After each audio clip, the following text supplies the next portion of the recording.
My name is Supervisory Deputy Robert Clark. I'm the Supervisory Deputy for the Eastern Pennsylvania Violent Crimes Fugitive Task Force. I wanted to provide everybody an update on the fugitive investigation on Shane Pryor. We've had a lot of inquiries over the past 2 days, and now that we're, I guess, over 48 hours into this, I felt that the press needs to know where we stand.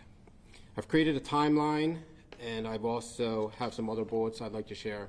So at this time, I'm going to open with the timeline of our investigation.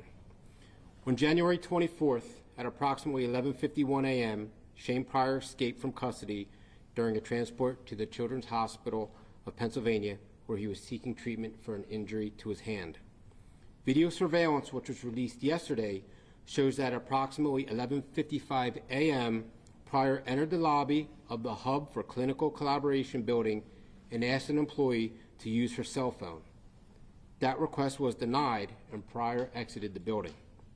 At approximately 11:57 a.m., Pryor asked a civilian on Civic Boulevard to use her phone, claiming he had just been in a fight and needed to make a call. That civilian allowed Pryor to utilize her phone, and Pryor then called associate Michael Diggs to pick him up. Diggs arrived in the area of 3500 Civic Boulevard at around 12:29 p.m., and Pryor entered a cream-colored Ford Fusion, and that vehicle then left University City. At approximately 1:13 p.m., Pryor and Diggs were observed on video at the intersection of Masher and Godfrey Avenue and remained there until 2 p.m., at which time they left in the same vehicle. At 6:38 p.m., the Ford Fusion was stopped in the 200 block of East Logan Street by members of Philadelphia's Highway Patrol, and Michael Diggs was detained for investigation. Pryor was not in the vehicle at the time of the stop. Yesterday, Diggs was charged with hindering apprehension, escape, use of communication facility, and criminal conspiracy relating to Shane Pryor's escape. We continue to ask for the public's assistance in locating Shane Pryor. A $5,000 reward has been offered for information leading to his arrest. The reward will remain anonymous and be processed immediately upon apprehension. Over the past 2 days, I have heard the family of Shane Pryor claiming his innocence for the murder which he has been charged. However, it is my contention that flight is an indicator of guilt, and the longer Pryor stays on the run, the more desperate he becomes. This desperation could lead to further crimes being committed to aid his flight, and this would be detrimental to his future court cases. If Shane Pryor wishes to contest his charges, he should be fighting his case from the courtroom and surrender to the nearest police officer immediately. We have an experienced and talented group of investigators from the U.S. Marshals Service and Philadelphia Police Department who are working around the clock and will stop at nothing until Pryor is arrested. If Pryor believes he can flee Philadelphia, our Marshal Service deputies are prepared to deploy our investigative resources wherever he may be. Shane Pryor has been incarcerated since he was 14 years old. Right now, at the early age of 17, he surely has help furthering his flight. Within 6 hours, our fugitive task force identified and located Michael Diggs, the getaway driver for Shane Pryor, who I stated earlier was charged with multiple felonies. This should demonstrate our resolve and seriousness in prosecuting anyone that is aiding in Pryor's flight. The investigative resources of the Marshal Service, combined with the full commitment of the Philadelphia Police Department, will surely result in the capture of Shane Pryor, which is inevitable. At this time, I'd be glad to take any questions. What's your confidence level that you'll find him, and has that changed at all? And do you think he's still within the Philadelphia city limits? I'm extremely confident we're going to find him. It's just a matter of when, or we won't find him if he decides to turn himself in, which is what we're hoping he does. We have nothing to suggest he's outside of Philadelphia. Our investigation so far reveals he's still in the city, and that's where our focus remains. Go ahead, sir. Do you think he has a weapon, and did you get any information from Mr. Diggs? We have no information that he has a weapon, and anything that Mr. Diggs would have said to us is confidential right now. Do you believe that he's being helped by somebody else staying so long on the run? Absolutely. 100% he's being helped by somebody out there on the street. It may be a small faction of his friends or possibly family, and that's why I put that warning out that, hey, in 6 hours we located the getaway driver. We charged Michael Diggs. He's up State Road now, and we will continue to prosecute anyone that furthers Shane Pryor's flight. Where do you think he was between that 2 p.m., 6:30-ish timeline where he met up and was picked up by Diggs, and then Diggs was pulled over around 6:30? Where do you guys think he was in that time? We don't know. We're working on it. Historically, we know that Shane Pryor has connections to Mayfair. So he's been stopped in Mayfair. I believe he has some brief criminal history in Mayfair. So the Mayfair section of the city is definitely an interest to us. But as of knowing exactly where he was, we don't have that information right now. Is there an idea what neighborhood or what part of the city, since he has connections in Mayfair, do you think that he might still be there? Or are there any other neighborhoods you think that you're focusing the investigation on? I don't even know if he's there. What I'm saying is we know that he has connections to Mayfair. That's definitely a possibility where he may be. You got to remember, when he was arrested at 14 years old, he's been in jail 3 years. How much of the city does he really know other than when he was up until the age of 14? So Mayfair is our best guess right now, but we have nothing solid to suggest that. Between that time he took a civilian's phone to call Diggs and then Diggs showing up, where was he in that area? We believe he was in and out of the buildings at the in and out of the CHOP buildings. And no security was able to catch him at that point? Were there any alerts that went out? I'm not sure about the alerts, or if alerts went out with photos, or they were just generic text alerts. I just don't know. That's something to ask CHOP. I do know that when Mr. Pryor escaped, he was pursued on foot. Unfortunately, the escorting staff from the Juvenile Justice Center were not able to catch up to him, but they did pursue. Did they slip on the ice? I believe that they may have slipped. I know they were pursuing. I don't know the exact circumstance why they didn't catch up to him, but they were extremely close. I was told almost in arm's length of him when they couldn't catch up to him. What are your biggest concerns right now? 48 hours later, we're headed into the weekend. Maybe easier to blend into this community. He may have new clothes. What are your biggest concerns?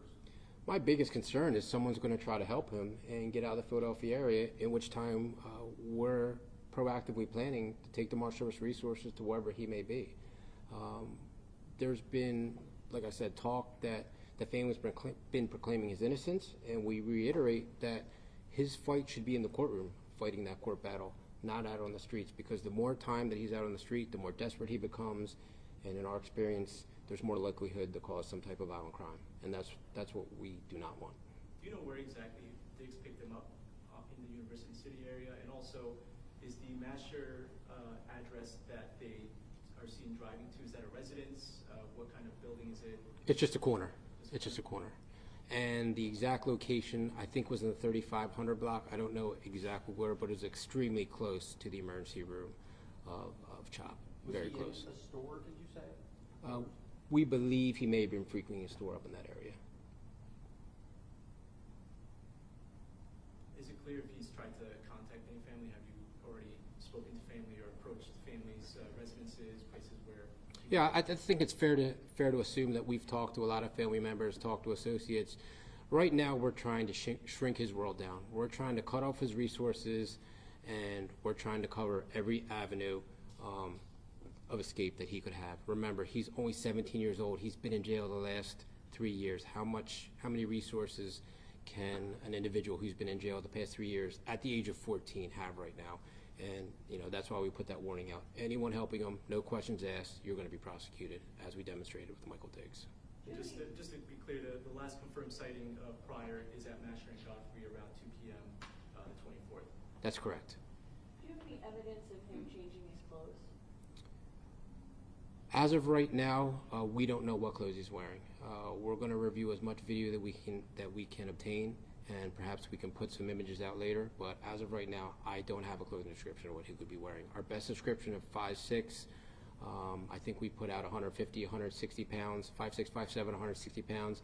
We do believe he has an injured hand. To the extent of that injury, I don't know.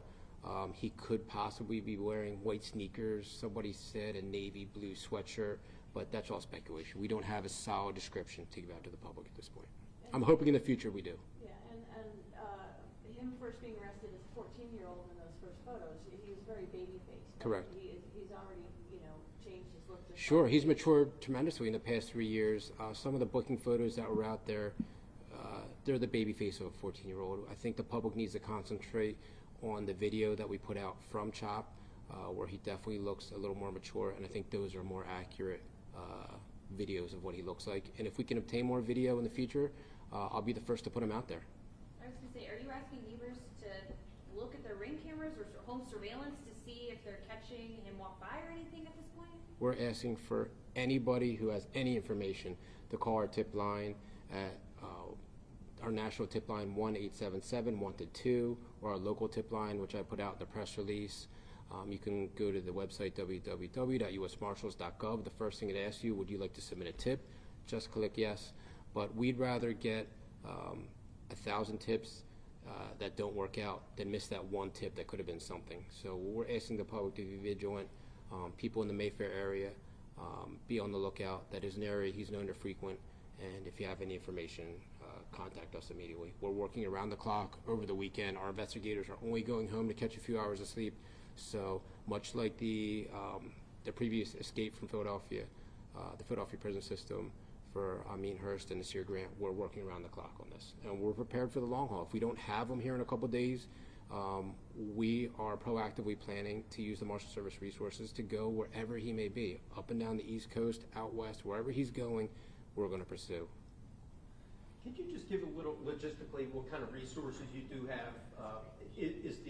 Safe to say, is it the search intensifying more? Because the reference point I have is Danilo Cavalcante, and as the days went on, the resources just got bigger and bigger and bigger. Right. Could you just kind of, as a reference, what makes this a little different? So with Danilo Cavalcante, it was different because we had him confined to maybe a 6-mile perimeter in the woods. We needed bodies, boots on the ground to go through the woods.